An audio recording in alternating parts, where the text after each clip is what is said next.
last but certainly not least, we have Park University. Whenever you guys are ready, feel free to start. Jeffrey, Taylor, Mason Sully. Alright, nice to meet you guys. Yep, nice to meet you.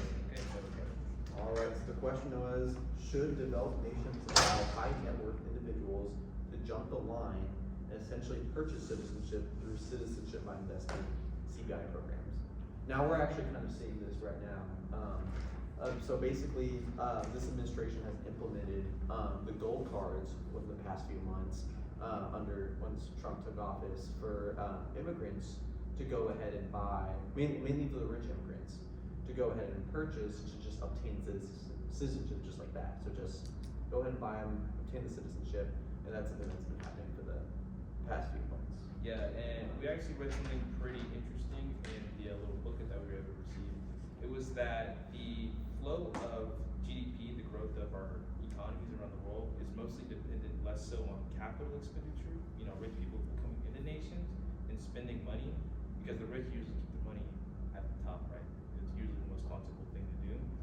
Rather than keeping or letting in a few rich people into a country, it's more beneficial overall for the population to let in many immigrants, you know, that are as many as you really need. So we looked at another sample again in Germany, where they were letting in Turkish immigrants, and it was kind of a win-win situation. The Turkish immigrants were able to come to Germany and build schools, highways, roads, and things like that at, you know, higher hourly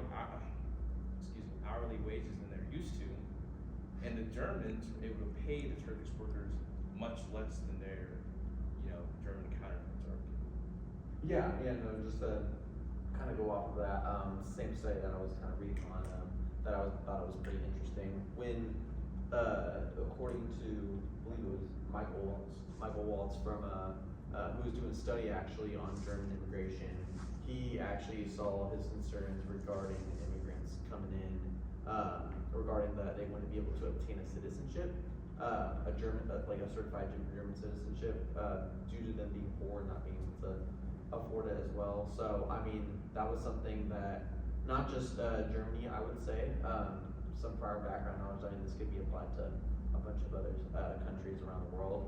But there's just studies and stuff like that, and people research that it's probably more beneficial for not just the more rich, higher class people to go ahead and just buy these citizenships. I think we should be able to have these other people who are working hard. For that study we were looking at, it was skilled workers, because like the United States and other established countries will grab these skilled workers from other countries, could be third world countries around the world, bring them there to go ahead and, you know, do those skilled tasks and stuff like that.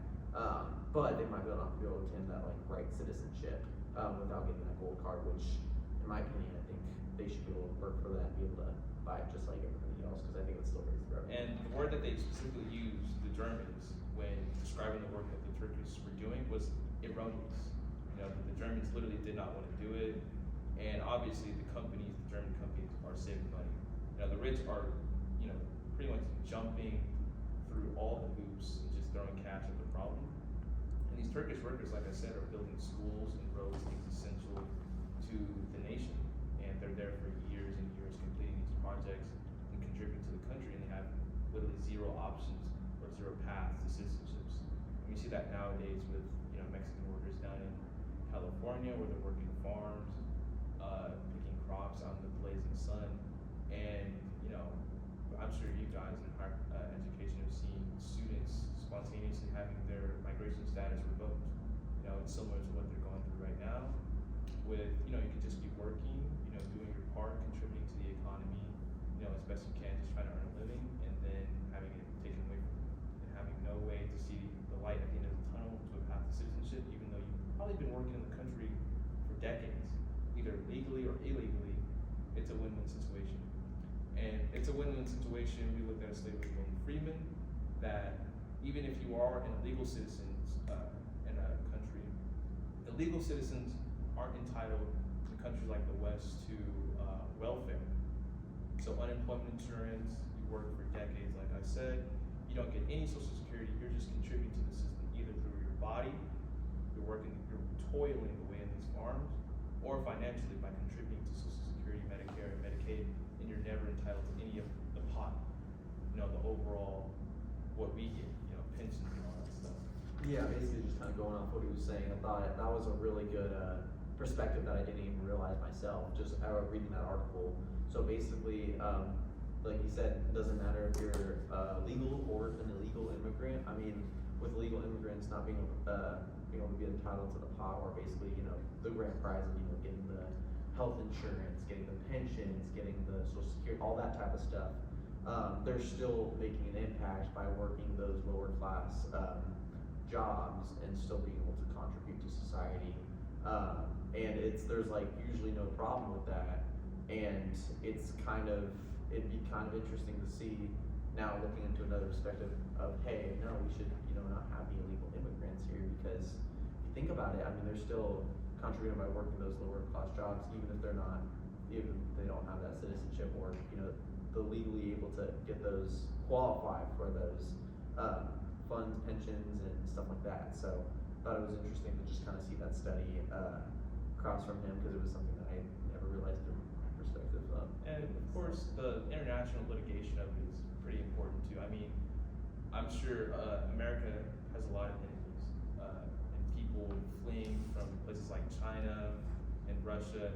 And it's like, if you're rich, I'm sure we all know the rich do crimes. They can be prosecuted, and if all it takes is $5 million and you're safely in the United States, that too can send a bad message to the world. Hey, if you have $5 million, or if you can pay the bill, in any Western nation, you're free to roam around or flee from your home nation, which is overall a pretty negative sentiment. And keeping our allies close. Yeah, definitely.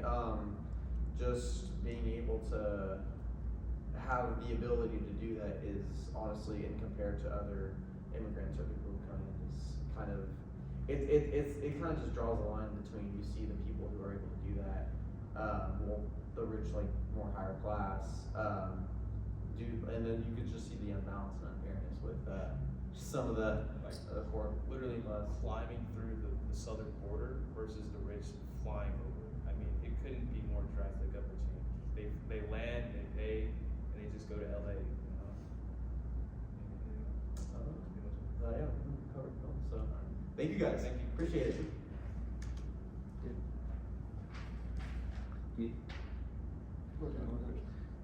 Do you see any potential benefits from those people coming here for the lower income people when they come and invest millions of dollars in the economy? Would it create jobs and opportunities? The thought of creating jobs, of course, is a possibility. Like he mentioned, we've already gathered billions of dollars in revenue from these policies just in the few months that Trump's been in office, and they keep promising tax cuts and things because it's supposed to supplement, but nothing's happened. Nothing's changed. We don't know if that will change or not. It's just kind of almost like a waiting game right now, essentially. And usually with the government, the more money they bring in, the more money they spend either way. So it's overloaded. Any other questions?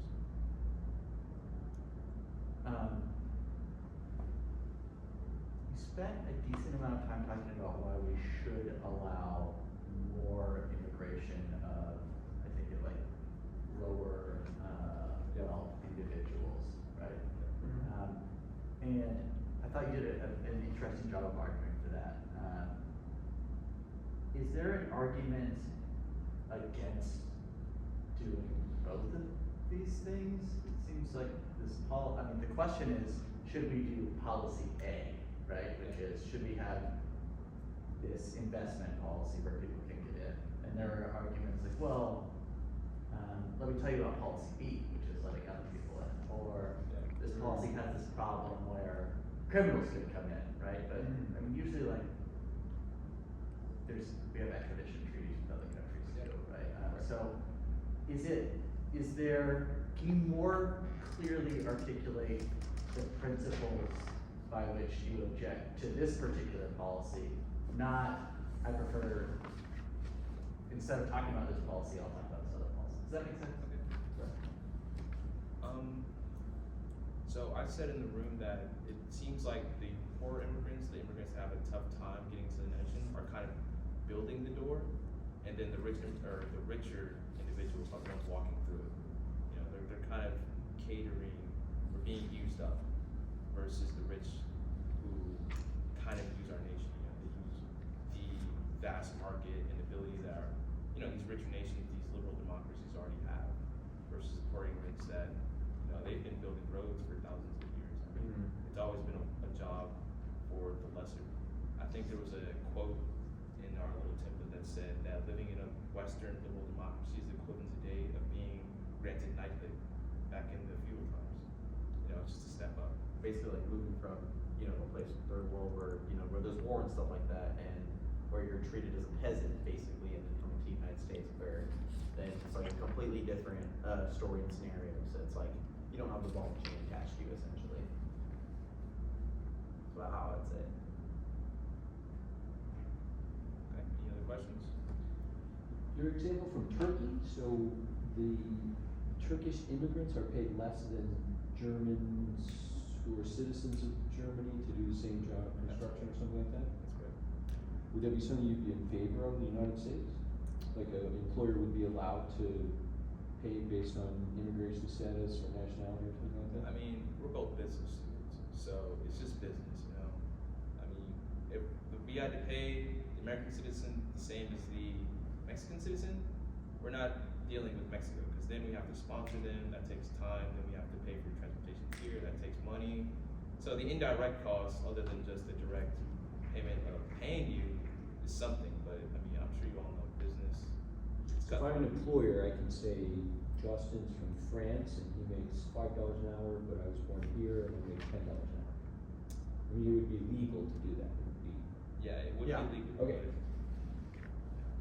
we have to crunch the numbers first. All right, then. Anyone else? All right, cool. Thank you. Awesome. Thanks, guys.